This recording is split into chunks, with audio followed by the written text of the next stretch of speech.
Hello दोस्तों, आप सभी का स्वागत है आपके अपने यूट्यूब चैनल पर।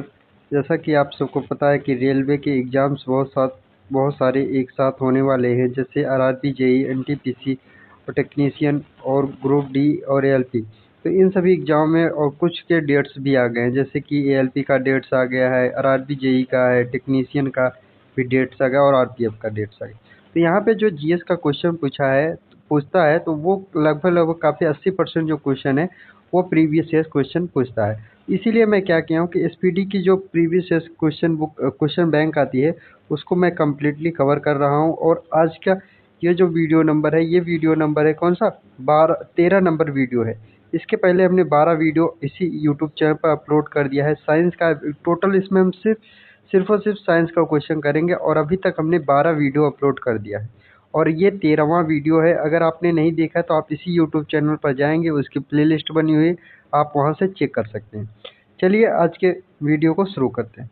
देखिए यहाँ पे आज हम लोग अब डिस्कस जो करेंगे आरआरबी गोरखपुर 8/2/2004 में जो साइंस का क्वेश्चन रेलवे के द्वारा पूछा गया है, उन क्वेश्चनों को हम लोग डिस्कस करने वाले हैं। इसमें पहला ही क्वेश्चन पूछा है कि बोनोकाइटिस रोग संबंधित है। तो बोनोकाइटिस जो रोग है वो है फेफड़ा से। ब्रोनोकाइटिस जो रोग है ये किससे संबंधित, ये फेफड़ा से संबंधित है।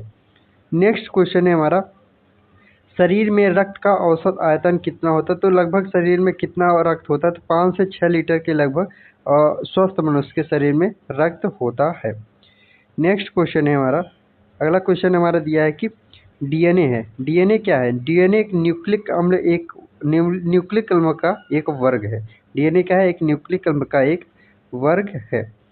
नेक्स्ट क्वेश्चन है कि पीयूष ग्रंथि अवस्थित होती है। तो देखिए पीयूष ग्रंथि जो है ये मस्तिष्क में अवस्थित होती है। पीयूष ग्रंथि कहाँ पर होती है, मस्तिष्क में होती है, दिमाग में हमारे मतलब जो हमारा मस्तिष्क है, सिर होता है, इसमें स्थित होता है।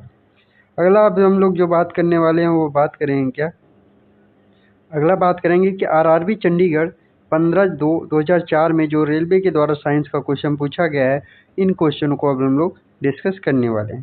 तो इसमें पहला ही क्वेश्चन जो पूछा है कि डिप्थीरिया बीमारी प्रभावित करती है। तो देखिए बीमारियों से संबंधित भी क्वेश्चन रेलवे में बहुत ज़्यादा पूछा जाता है। तो डिप्थीरिया बीमारी प्रभावित करती है, तो ये गला को डिप्थीरिया जो बीमारी है इसको प्रभावित करती है।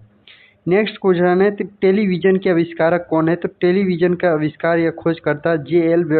बेनियर्ड को बोला जाता है और ये very very most important question है, आप इसको टिक कर सकते हैं क्योंकि ये क्वेश्चन बहुत ज़्यादा एग्जाम में पूछा गया है। नेक्स्ट क्वेश्चन है यहाँ पे कि गतिज ऊर्जा का व्यंजक होता है। तो गतिज ऊर्जा या काइनेटिक एनर्जी इसी को बोलते हैं, के काइनेटिक एनर्जी, और इसका फार्मूला होता है 1/2 mv²। इस पे ये formula very very most important क्योंकि इस पे बहुत ज़्यादा ही क्वेश्चन पूछा जाता है। तो गतिज ऊर्जा का जो व्यंजक होता है 1/2 mv², इसका व्यंजक या इसका सूत्र होता है। नेक्स्ट हम लोग बात करने वाले हैं, नेक्स्ट हमारा क्वेश्चन है कि प्रतिध्वनि किस कारण सुनाई जाती है। देखिए प्रतिध्वनि कौन से कारण के द्वारा सुनाई पड़ती है, तो ध्वनि तरंगों के परावर्तन के द्वारा ही प्रतिध्वनि हमें सुनाई पड़ती है। नेक्स्ट क्वेश्चन है, पानी से भरे एक बर्तन में बर्फ का एक टुकड़ा तैर रहा है। पानी से भरे एक बर्तन में बर्फ का एक टुकड़ा तैर रहा है। पूरी बर्फ के पिघलने पर बर्फ का जल स्तर क्या होगा, तो बर्फ का जल स्तर अपरिवर्तित रहेगा। ये very very most important question है क्योंकि मैं ये जो सीरीज करा रहा हूँ इसमें ये क्वेश्चन बहुत ज़्यादा ही रिपीटेड हुआ है।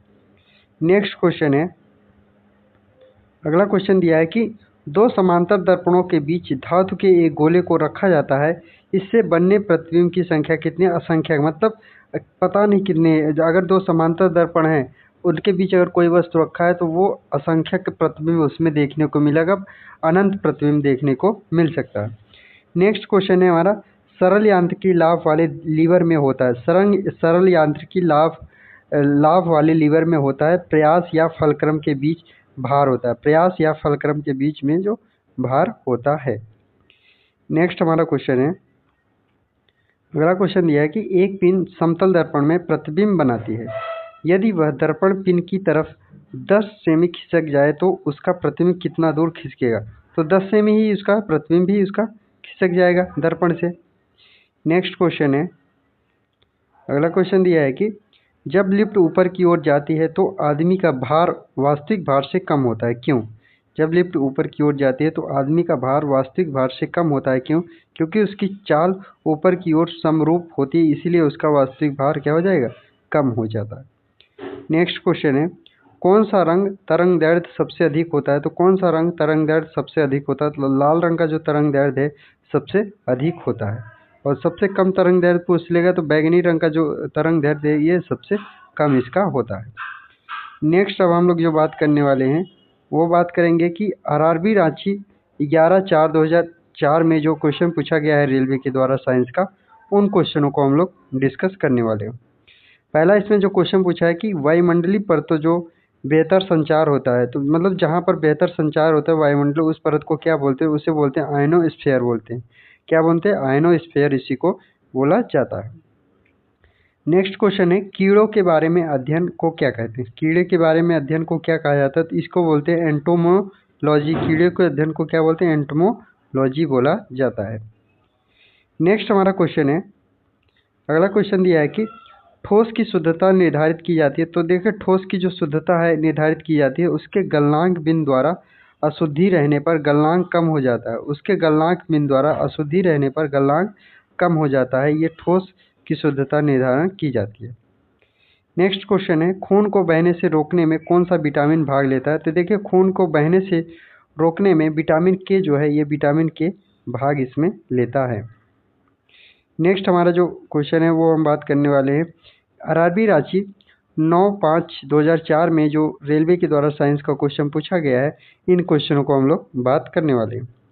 इसमें पहला ही क्वेश्चन दिया कि इसमें जो हमारा पहला क्वेश्चन दिया है कि ध्वनि की तीव्रता मापने के लिए कौन सा यंत्र प्रयुक्त होता है? तो देखिए ध्वनि की तीव्रता मापने के लिए आइडियोमीटर का प्रयोग किया जाता है। ध्वनि की तीव्रता मापने के लिए कौन सा यंत्र का प्रयोग करते हैं? आइडियोमीटर का उपयोग किया जाता है। नेक्स्ट क्वेश्चन है कि कैलोरी यूनिट होती है। कैलोरी किसकी यूनिट है? कैलोरी ऊष्मा की यूनिट है। किसकी यूनिट है? ऊष्मा की यूनिट कैलोरी होती है। नेक्स्ट हमारा क्वेश्चन है, नाभिकीय विखंडन में ऊर्जा किस रूप में निकलती है? तो देखिए नाभिकीय विखंडन में ऊर्जा रासायनिक ऊर्जा के रूप में निकलती है। नाभिकीय विखंडन में ऊर्जा किस रूप में निकलती है? तो रासायनिक ऊर्जा के रूप में निकलती है। नेक्स्ट क्वेश्चन है, खाने में अधिकतर धमाके किसके परस्पर मिलने के कारण होता है? तो खानों में यहाँ पे खानों में अधिकतर धमाके किसके परस्पर मिलने के कारण होता है? तो हवा के साथ मीथेन का जब क्रिया हो जाती है तब धमाके हमें देखने को खानों वगैरह में देखने को मिलता है। नेक्स्ट हमारा क्वेश्चन है, केल्विन स्केल पर मानव शरीर का सामान्य तापक्रम कितना होता है? तो देखिए केल्विन स्केल पर मानव शरीर का सामान्य तापक्रम जो होता है 310 केल्विन होता है। कितना? 310 केल्विन। ये आप लोग ध्यान रखिए 310 केल्विन समान तापक्रम होता है। नेक्स्ट हम लोग बात करने वाले हैं, नेक्स्ट जो हमारा है सूर्य ग्रहण होता है। सूर्य ग्रहण कब होता है? जब चंद्रमा सूर्य व पृथ्वी के बीच आता है तब हमारा क्या सूर्य ग्रहण लग जाता है। नेक्स्ट क्वेश्चन है हमारा, शुष्क सेल है। शुष्क सेल कैसा है? प्राथमिक सेल शुष्क सेल को बोला जाता है। कौन सा? प्राथमिक सेल इसको बोला जाता है। नेक्स्ट हमारा क्वेश्चन है, अगला क्वेश्चन दिया कि यूरिया को प्रायः खाद की तरह प्रयोग किया जाता है क्योंकि वह, देखिए यूरिया को खाद की तरह प्रयोग किया क्योंकि उसमें नाइट्रोजन पाया जाता है। नेक्स्ट क्वेश्चन है, अब हम लोग अगला जो बात करेंगे आरआरबी जम्बो 16/5/2004 में रेलवे के द्वारा जो साइंस का क्वेश्चन पूछा गया है उन क्वेश्चनों को डिस्कस करने वाले हैं। इसमें पहला जो क्वेश्चन हमारा पूछा है कि एक बैरल में कितने लीटर होता है? तो एक बैरल में 159 लीटर 159 लीटर होता है। नेक्स्ट क्वेश्चन है, समुद्र पृथ्वी की सतह का लगभग घेरे हुए। समुद्र मतलब लगभग पृथ्वी का कितना लगभग भाग घेरे हुए है? तो 71% भाग समुद्र है और कितना 71% भागों में समुद्र है और 29% भागों में हमें पृथ्वी है। नेक्स्ट क्वेश्चन है, अगला हमारा जो क्वेश्चन दिया है वो दिया है कि किस तत्व की परमाणु संख्या है? किसी तत्व की परमाणु संख्या इसके परमाणु में प्रोटॉनों की संख्या के बराबर। किसी तत्व की परमाणु संख्या इनमें परमाणु में प्रोटॉनों की संख्या के बराबर इक्वल होती है। नेक्स्ट हमारा जो अब हम लोग बात करेंगे वो है आरआरबी अजमेर 23/5/2004 में जो साइंस का क्वेश्चन पूछा गया उन क्वेश्चनों को डिस्कस करने वाले। तो हमारा पहला ही क्वेश्चन पूछा है कि प्रकाश का रंग मूल रूप से निर्भर करता है। तो प्रकाश का जो रंग है मूल रूप से निर्भर करता है प्रकाश के तरंगदैर्घ्य पर, मूल रूप से प्रकाश का रंग निर्भर करता है। नेक्स्ट हमारा क्वेश्चन है, शरीर से पसीना सबसे अधिक कब निकलता है? तो शरीर से पसीना सबसे अधिक कब निकलता है? जब तापक्रम अधिक और हवा आर्द्र हो जाए। जब तापक्रम अधिक और हवा आर्द्र रहेगी तब पसीना सबसे ज़्यादा निकलता है। नेक्स्ट क्वेश्चन है, अगला क्वेश्चन दिया है कि सूर्य में ऊर्जा का स्रोत है। सूर्य में ऊर्जा का स्रोत क्या है? हाइड्रोजन का संलयन। हाइड्रोजन का संलयन होता है, इसी की वजह से सूर्य में ऊर्जा हमें मिलती है। नेक्स्ट क्वेश्चन है, कौन रासायनिक प्रक्रियाओं में भाग लेता है? तो कौन रासायनिक प्रक्रियाओं में भाग लेता है? तो बाहरी सेल के इलेक्ट्रॉन्स की संख्या में रासायनिक प्रक्रियाओं में भाग लेता है। नेक्स्ट हमारा है, अगला क्वेश्चन दिया कि एक तत्व को दूसरे तत्व में बदलने के लिए आवश्यक है। एक तत्व को दूसरे तत्व में बदलने के लिए आवश्यक है, तो रासायनिक प्रक्रिया जो है एक तत्व को दूसरे तत्व में बदलने के लिए आवश्यक होता है। नेक्स्ट हमारा क्वेश्चन है, नाभिकीय संयंत्र में मॉडरेट का कार्य कौन करता है? नाभिकीय संयंत्र में मॉडरेट का कार्य कौन करता है? तो न्यूट्रॉनों की धीमा करना। मॉडरेट का काम होता है कि न्यूट्रॉनों की गति को धीमा कर देना, इसका काम होता है। नेक्स्ट क्वेश्चन है, एक प्रकाश वर्ष है। तो एक प्रकाश वर्ष होता है प्रकाश किरण द्वारा एक वर्ष में तय की गई दूरी। एक प्रकाश वर्ष में द्वारा एक वर्ष में तय की गई दूरी होती है प्रकाश वर्ष। और प्रकाश वर्ष के बराबर लगभग कितना? 9.46 गुणे 10⁻15 मीटर, ये इसका होता है एक प्रकाश वर्ष बराबर। नेक्स्ट क्वेश्चन है, पृथ्वी के वातावरण में ऑक्सीजन और नाइट्रोजन का प्रतिशत मिलाकर लगभग कितना है? तो ऑक्सीजन और नाइट्रोजन का जो परसेंटेज है लगभग 99% के आसपास है। और सबसे ज़्यादा नाइट्रोजन जो है हमारा कितना? 76% के पास में है। और 21% हमारा क्या है? 21% हमारा ऑक्सीजन है। नेक्स्ट क्वेश्चन है, अल्ट्रावायलेट किरणों के हानिकारक प्रभाव से हम लोगों को कौन सा परत रक्षा करता है? तो अल्ट्रावायलेट जो सूर्य की किरणों से आती है उनसे रक्षा कौन करता है? ओजोन की जो परतें हैं वो हमें अल्ट्रावायलेट किरणों से बचाती है, क्योंकि अल्ट्रावायलेट किरण अगर हमारे शरीर पर पड़ेगी तो बहुत ज़्यादा ही गंभीर बीमारी हो सकती है। नेक्स्ट क्वेश्चन है, अगला क्वेश्चन दिया है कि कौन सा गैस चूने के पानी को दूधिया में बदलता है? तो कौन सा गैस चूने के पानी को दूधिया के रूप में बदलता है? तो कार्बन डाइऑक्साइड जो गैस है ये चूने के पानी को दूधिया में बदल देता है। नेक्स्ट हमारा क्वेश्चन है कि ग्रीन हाउस प्रभाव के लिए उत्तरदायी गैस कौन सा है? तो ग्रीन हाउस प्रभाव के लिए उत्तरदायी जो गैस है वो है कार्बन डाइऑक्साइड गैस है। नेक्स्ट हमारा क्वेश्चन है, अगला क्वेश्चन दिया है कि ग्लूकोज का रासायनिक सूत्र होता है। तो देखिए ग्लूकोज का जो रासायनिक सूत्र है वो C6H12O6 होता है। ग्लूकोज का रासायनिक सूत्र होता है। नेक्स्ट क्वेश्चन है, साधारणतः जब धातु तनु अम्ल से प्रतिक्रिया करता है तो हाइड्रोजन विस्थापित होता है। क्या होता है? हाइड्रोजन विस्थापित हो जाता है। नेक्स्ट क्वेश्चन हम लोग बात करने वाले हैं। नेक्स्ट हमारा जो क्वेश्चन है कि पृथ्वी की परपाटी पर कौन सी धातु बहुलता मात्रा में मिलती है? तो पृथ्वी के परपाटी पर कौन सी धातु बहुलता मतलब बहुत ज़्यादा मात्रा में मिलती है? तो वो है क्या? एल्युमिनियम जो है ये धातु देखने को मिलती है। नेक्स्ट हमारा क्वेश्चन है, एम्ब्रेस्टर्स का मनुष्य शरीर के किस भाग पर हानिकारक प्रभाव डालता है? एम्ब्रेस्टर्स का मनुष्य शरीर के किस भाग पर हानिकारक प्रभाव पड़ता है? तो ये है फेफड़े पर। फेफड़े पर इसका बहुत ज़्यादा हानिकारक प्रभाव देखने को मिलता है। नेक्स्ट हमारा क्वेश्चन है, कार्बन मोनोऑक्साइड मनुष्य के स्वास्थ्य को किसके द्वारा प्रभावित करता है? तो कार्बन मोनोऑक्साइड मनुष्य के स्वास्थ्य को किसके द्वारा प्रभावित करता है? तो ये रुधिर की ऑक्सीजन वाहिका सामर्थ्य को उसके साथ अपक्रिया कर कम करके तब इसका रुधिर की ऑक्सीजन वाहिका सामर्थ्य को उसके साथ अपक्रिया करके कम कर देता है। कार्बन मोनोऑक्साइड प्रभावित करता है।